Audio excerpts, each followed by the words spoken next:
dogfight you never see, a missile you never hear coming. This is the new air war, where the skies aren't won with afterburners and aces, but with radar locks, electronic silence, and missiles that kill from hundreds of kilometers away. Over South Asia, that silent war just escalated. The PL-15, China's stealth missile, has already proven its worth in Pakistani hands. It struck hard, struck fast, and brought down India's frontline fighters in combat. Now India is preparing its answer, and it's not subtle. The R-37M, a hypersonic ultra-long-range missile, may soon be integrated into India's Su-30 MKI fleet, capable of Mach 6+ speeds and striking from up to 400 kilometers out. It doesn't just match the PL-15. It threatens to rewrite the entire map, because in this game you don't win by flying faster. You win by firing first, and making sure the enemy never gets a second chance. In South Asia, the battlefield isn't just the ground or the border. It's 40,000 feet above, and hundreds of kilometers apart. Beyond visual range or BVR isn't theoretical anymore. It's reality. Jets now carry missiles that can strike targets long before either pilot sees the other, often before radar even confirms contact. And in this game of standoff kills and early warning suppression, milliseconds matter. The first to fire usually wins. Not because they fly better, but because they see first, lock first, and erase first. For India and Pakistan, this changes everything. Because both countries share more than a border. They share a long history of air duels, interceptions, and brinkmanship. But with BVR missiles like the R-37M and PL-15, the dogfight moves far beyond the line of control. The skies now demand a new kind of warfare, one where the outcome is decided not by pilots in a turn fight, but by missiles fired from hundreds of kilometers away. And that new reality just tilted in India's favor. The PL-15 isn't just an advanced missile. It's a wake-up call delivered at Mach speed. In a matter of minutes, Pakistan's J-10C fighters armed with PL-15S tore through India's aerial defenses. Multiple Indian jets were shot down, including Su-30 MKIs, MiG-21S, and even the crown jewel, the Rafale. And for nearly 48 hours, India's heavily modernized air fleet, with all its radar coverage, AESA-guided missiles, and French precision tech, was effectively grounded. Not by jamming, not by sabotage, but by a missile system they couldn't outrun, outfox, or outshoot. It was a strategic blackout. The IAF's forward air power was neutralized. The nation's skies felt exposed. And for the first time in years, the doctrine of air dominance collapsed in real time. India wasn't just surprised, it was shaken. The shock ran through South Block, through Air Command, through every frontline pilot who suddenly realized the enemy no longer needed to cross the border to kill. They could do it from deep inside their own territory, and succeed. The PL-15 didn't just strike aircraft. It struck the illusion of distance, and for India, that illusion shattered into a new reality. Air power alone won't guarantee control anymore. Now imagine something faster, much faster. Something flying at Mach 6, over 7,000 kilometers per hour, screaming toward its target with a 60-kilogram warhead. That's the R-37M. Originally developed for the Russian MiG-31BM, the R-37M was never meant for dogfighting. It was built for strategic kills, intercepting AWACS, refuelers, bombers, and high-value aircraft long before they reach mission range. And now, India may be integrating it into its frontline Su-30 MKI squadrons. With over 260 Su-30 MKIs in active service and 12 more on order, India has the perfect platform for the R-37M. High endurance, large radar cross-section, and multi-role capability. These aircraft can now become mobile missile trucks, striking from nearly 400 kilometers out. For Pakistan, this is a problem. Let's talk assets. Saab 2000 AEW and C aircraft, the eyes in the sky for Pakistani strike missions. Il-78 aerial refuelers, force multipliers for deep penetration missions. JF-17 Block 1 and 2 variants, lacking the radar strength or missile range of newer jets. F-16. Block 52. Yes, still formidable but increasingly vulnerable against Mach. 6 missiles they can't outrun or outlast. All of these are now on the table. With R-37Ms, India can destroy AEW and C platforms from well outside their detection range, take down refuelers and force Pakistani jets to fight on half-tanks, eliminate coordination nodes in the sky, blind the battle before it begins. This isn't just a missile upgrade, it's an entire doctrine shift. India moves from reactionary defense to preemptive air denial. The R-37M isn't about winning a fight. It's about making sure the fight never even happens. Pakistan now faces a strategic dilemma. Its current BVR advantage through PL-15 integration may be neutralized, or even overmatched, by the sheer reach and speed of the R-37M. And when a missile can strike from 400 kilometers away, even being near the line of control becomes a risk. Pakistani aircraft may have to launch, operate, and land deeper inside their own territory, surrendering control of the skies before the first shot is fired. A missile is only as lethal as the aircraft that carries it. On paper, the Su-30 MKI is a beast. Twin engines, long range, massive payload, and now upgraded with Israeli and Indian avionics.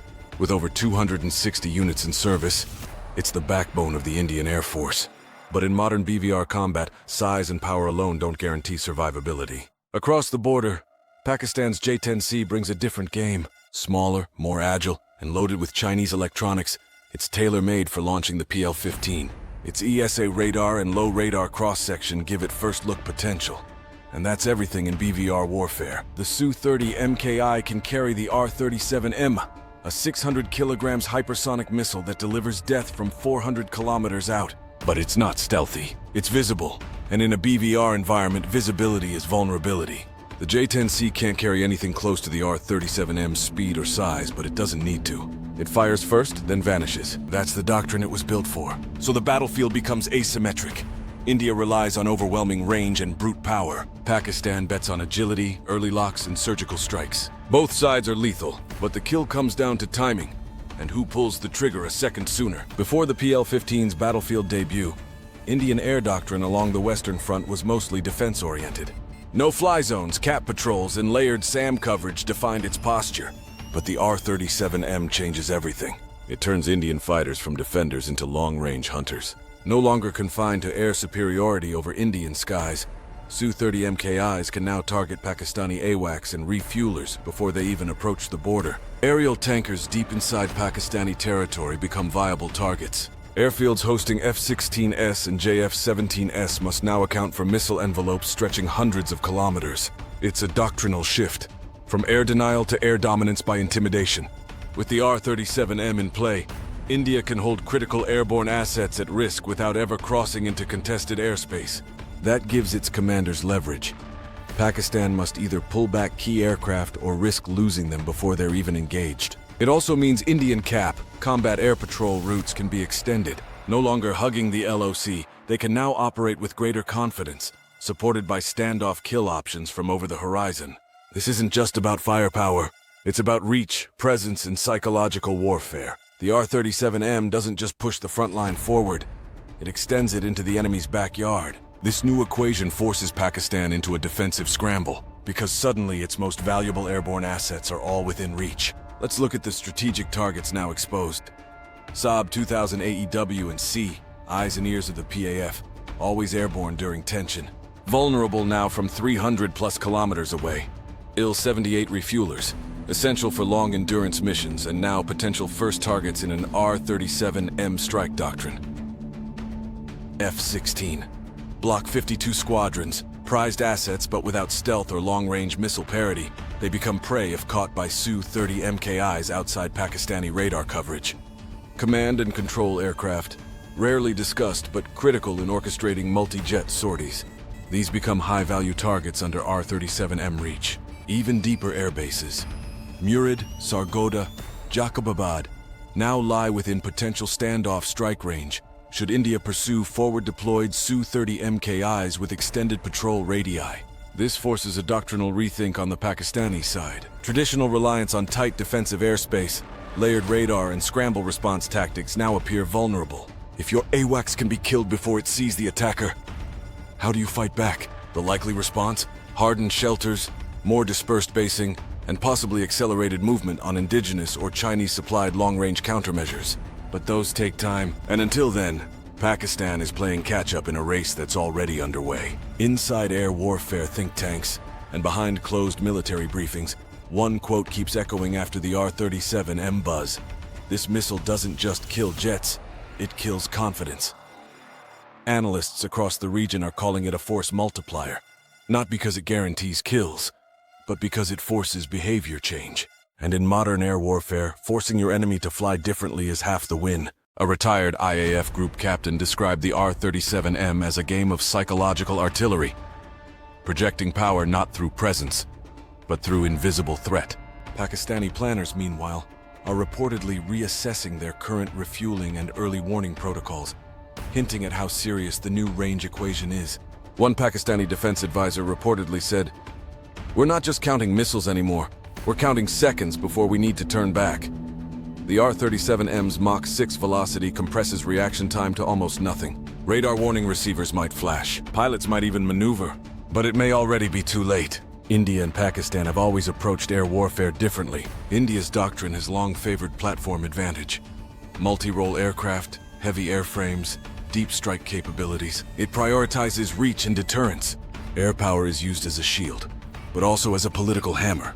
Pakistan, on the other hand, has leaned toward precision and economy, leaner fleets, tighter integration, and rapid response aerial tactics. It builds for defensive retaliation, not prolonged air campaigns. But the BVR revolution disrupts both these models. India is now shifting toward airspace denial through ultra-long-range missiles. Instead of reacting to air incursions, it aims to preempt them at 300+ kilometers out. This moves India into a doctrine of preemptive control, not just defending its airspace, but controlling the skies beyond its borders. Pakistan's current doctrine, centered around the J-10C plus PL-15 combo, gave it a brief upper hand. But the R-37M pulls the initiative back toward India. Pakistani AEW and C refuelers, even fighters on patrol, now have to operate knowing they might be fired on before they even get a lock. This changes tactics. It changes patrol patterns. It changes how war is planned. And if doctrines don't evolve fast, the side still playing short-range chess could find itself outmaneuvered in a long-range missile war. On paper, the R-37M is devastating. Hypersonic, long-range, combat-tested. The kind of missile that forces air planners to redraw maps. But in the real world, nothing bolts on cleanly. And for India, integrating the R-37M into its air force is not plug-and-play. The R-37M was designed for the Russian MiG-31BM, an aircraft built from the ground up to hunt at altitude, speed, and distance. India's Su-30 MKI is a different platform. Powerful, yes, but loaded with a hybrid of Indian, Israeli, and French avionics. Integrating a Russian missile into that complex ecosystem means overhauling radar software, rewriting fire control algorithms, and possibly modifying hardpoints. Not to mention pilot training, missile doctrine adaptation, and ensuring secure two-way data link compatibility. None of this happens overnight. Then there's the issue of logistics. The R-37M is massive, roughly 4 meters long, weighing over half a ton. Carrying it reduces payload flexibility, and while it extends reach, it could limit maneuverability in close airspace, making the launching aircraft more vulnerable in dogfight conditions. So while the potential is real, the deployment is far from instant. Still, even the announcement of this induction sends shockwaves, because India is not just buying a missile. It's declaring an intent to dominate the skies not by numbers, but by range, reach, and first strike precision. The PL-15 remains a potent threat. Fast, deadly, already in service with Pakistan's J-10Cs. But the R-37M, once fully integrated, could stretch India's kill zone deep into enemy-controlled airspace. In this race, India may not yet hold the trigger, but it's aiming farther than ever before. But as India stretches its reach into the stratosphere, something stirs on the other side of the border. Sources close to defense circles whisper of a counter. A shadow system Pakistan is preparing behind closed hangars and radar silos. Something new, something long-range, something designed to neutralize this exact shift in India's posture. Maybe it's Chinese-supplied. Maybe it's a domestic response. Maybe it's a new platform altogether, built not to match India's numbers, but to outthink its doctrine. If the R-37M is India's sword, Pakistan is quietly forging a shield. Or maybe a dagger, because the missile race isn't over. It's only just begun. And the skies above South Asia? They're more dangerous and more unpredictable than ever. For deeper dives into long-range air warfare, missile evolution, and how tech is reshaping national defense strategies, subscribe to the Tactical Grid. We bring you the tactics, the tech, and the truth, with no noise, no bias, just cold military clarity.